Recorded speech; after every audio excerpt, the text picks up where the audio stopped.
कभी कभी जिंदगी में ऐसी मुश्किलें आ जाती हैं, ऐसे हादसे हो जाते हैं जो हमें तोड़ कर रख देते हैं। हम जिंदगी से ही हार जाते हैं, मायूस हो जाते हैं। मुश्किलें तो जिंदगी में हजारों आती हैं, पर उनसे निकलने का कोई रास्ता ही नहीं नजर आता।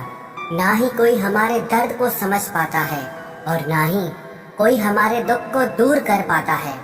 आज हम बात करेंगे ऐसी 3 कहानियों की जो आपको हर मुश्किल में रास्ता दिखाएंगे, आपके मन के हर दर्द को दूर करेंगे।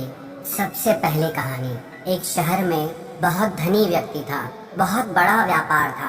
उसकी जिंदगी में हर प्रकार का सुख था, हर प्रकार का वैभव था। लेकिन एक दिन उसकी जिंदगी में ऐसा वक्त आया, उसे व्यापार में बहुत बड़ा घाटा पड़ा। उसकी सारी संपत्ति बिक गई। जो भी उसने जिंदगी भर मेहनत करके कमाया था, वो सब कुछ खत्म हो गया। ऐसे हालातों में वो इतना टूट गया, उसने मन में सोचा कि ऐसी जिंदगी से तो बेहतर है मैं आत्महत्या कर लूं, खुद को ही खत्म कर दूं। मन में ऐसा सोच करके वो अपने नगर के बाहर एक पहाड़ी की चोटी से कूदने के लिए गया। जब वो उस पहाड़ी की चोटी से कूदने वाला था तो वहाँ पर एक महात्मा बैठे थे। उन्होंने उससे पूछा कि तुम यहाँ से क्यों कूदना चाहते हो। उस व्यक्ति ने कहा, एक समय था जब मैं बहुत धनी व्यक्ति था, लेकिन जिंदगी ने ऐसा खेल खेला है मेरे साथ, मेरा सब कुछ मुझसे छीन लिया। आज मेरे पास कुछ भी नहीं है और ऐसी जिंदगी को जीकर मैं क्या करूँगा। इससे तो अच्छा है मैं अपने आप को ही खत्म कर दूं। तो उन महात्मा ने उस व्यक्ति से कहा कि तूने धन को खोया है, अपने आप को नहीं खोया। पैसा कमाने का हुनर तुझमें कल भी था और आज भी है। ये वक्त कभी एक जैसा नहीं रहता। कल अच्छा था, आज मुश्किल है। और विश्वास रखना, कल फिर वही अच्छा वक्त तुम्हारी जिंदगी में जरूर आएगा। आज मुश्किल है, कल अच्छा आएगा। अरे वक्त ही तो है, बदल ही जाएगा। उम्मीद मुश्किल वक्त का सबसे बड़ा सहारा है, और अगर आप में हौसला है तो हर तूफान में भी किनारा है।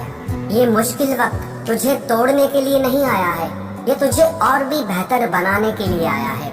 ये तेरी हिम्मत और तेरे हुनर का इम्तिहान लेने आया है। तो तू हिम्मत मत हार और अपने घर वापस जा और पहले की तरह मेहनत करके जो कुछ भी तेरे पास था उसे वापस हासिल कर। उस महात्मा की ऐसी बातों को सुनकर उस व्यक्ति के अंदर एक नया जोश आ गया कि ये सही कह रहे हैं, धन ही खत्म हुआ है, मैं खत्म नहीं हुआ हूँ। क्या मेरी जिंदगी, मेरी पहचान सिर्फ धन से ही है? धन मेरी वजह से था, मैं धन की वजह से नहीं हूँ, और मैं चाहूँ तो फिर से वापस धन कमा सकता हूँ। वो व्यक्ति वापस नगर में आया और महात्मा की सारी बातें मानकर उसने मेहनत करना शुरू किया और वापस एक धनवान व्यक्ति हो गया। ये कहानी हमें शिक्षा देती है, वक्त चाहे कितना भी मुश्किल क्यों ना हो, वो गुजर ही जाता है, वो बदल ही जाता है। अगर कभी आपकी जिंदगी में भी मुश्किलें आए, परेशानियां आए, तो वही वक्त होता है खुद को संभालने का, खुद की हिम्मत को, खुद की ताकत को पहचानने का। तो अपने मुश्किल वक्त से घबराकर पीछे मत हटो, बल्कि उससे लड़कर आप जिंदगी में आगे बढ़ते रहो। और दूसरी कहानी। एक बार एक पिता पुत्र रात्रि को भोजन के लिए बैठे, और जब उनकी थाली में भोजन आया तो उस लड़के की माँ ने प्लेट में सब्जी और जली हुई रोटी दी। जब उस लड़के की माँ को एहसास हुआ कि रोटी जली हुई है, तो वो इस बात के लिए अपने पति और बेटे से माफी मांगने लगी। तो उसका पति उससे कहने लगा, तुम बिल्कुल भी चिंता मत करो, मुझे जली हुई कड़क रोटी बेहद पसंद है। इस बात को सुनकर उसके बेटे को बहुत अचरज हुआ। उसने अपने पिता से पूछा, क्या आपको सच में जली हुई रोटी पसंद है? तो उसके पिता ने अपने बेटे से कहा, तुम्हारी माँ ने आज सारा दिन काम किया है और वो सचमुच बहुत थकी हुई थी। वैसे भी एक जली हुई रोटी किसी को ठेस नहीं पहुंचा सकती, लेकिन कठोर और तीखे शब्द जरूर चोट पहुंचाते हैं। उसने अपने बेटे से कहा, तुम्हें पता है ये जिंदगी कमियों से भरी हुई है। ऐसा कोई इंसान नहीं है जिसमें कोई कमी नहीं हो, कोई दोष नहीं हो। और मैंने अपनी सारी जिंदगी में यही सीखा है कि एक दूसरे की गलतियों को स्वीकार करना सीखो, उन्हें अनदेखा करना सीखो, एक दूसरे को उनकी कमियों के साथ पसंद करना सीखो।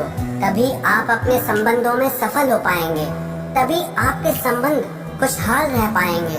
ये कहानी भी हमें शिक्षा देती है, अगर हम लोग भी हमारी जिंदगी में एक दूसरे को ऐसे ही माफ करना सीख जाए, एक दूसरे की कमियों पे, एक दूसरे के दोषों पे हम एक दूसरे को कठोर और कड़वे शब्द ना कहें, बल्कि एक दूसरे का सहारा बने। लेकिन जब हम किसी इंसान की गलतियों को और कमियों को दिल में बैठाकर बैठ जाते हैं ना, तो उससे हमारी सारी जिंदगी में कड़वाहट फैल जाती है, हमारे रिश्तों में कड़वाहट फैल जाती है।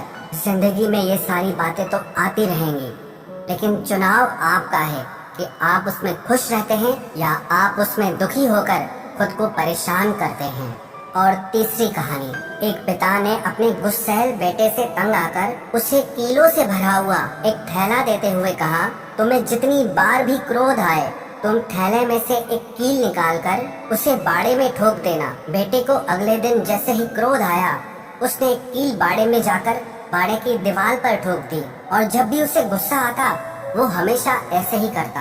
लेकिन धीरे धीरे उसे समझ में आने लगा कि कील ठोकने की मेहनत करने से तो अच्छा है वो अपने गुस्से पर ही कंट्रोल कर ले।